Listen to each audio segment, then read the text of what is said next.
আমি একটা প্রোগ্রামে বলছিলাম আগে একবার জেলে যাওয়ার আগে, আজকে আবার বলি, নাকি ভিতরে জিজ্ঞেস করবে what is your team, Awami League and BNP, কি তোমার দলের নাম কি? আমার দলের নাম আওয়ামী লীগ, আমার নেতা শেখ মুজিবুর রহমান। এই সর্বনাশ, তুমি তো নিশ্চিত জান্নাতে যাও।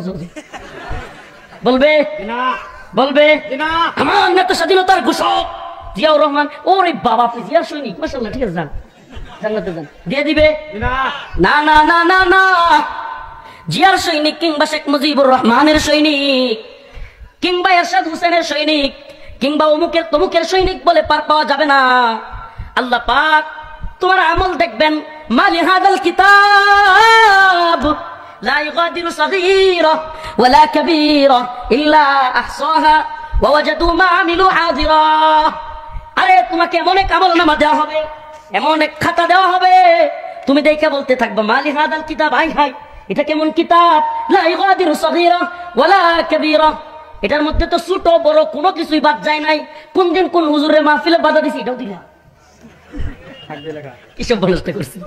আজকে সারাসারি নাই, এ বেটা নেতা, এই যে লেখা আছে, আল্লাহ বলবে কোন দিন কোন হুজুরে বাধা দিছস তুই, লেখা কিন্তু আছে। কোরআনের কথা বলতে পারে নাই, আল্লাহ পাকের দিকে মানুষকে ডাকতে পারে নাই, তোর জন্য তুই বাধা হয়েছিলি। আজকে তোরে পিছনে কইরা পিঠ মুড়া কইরা বাধা হবে।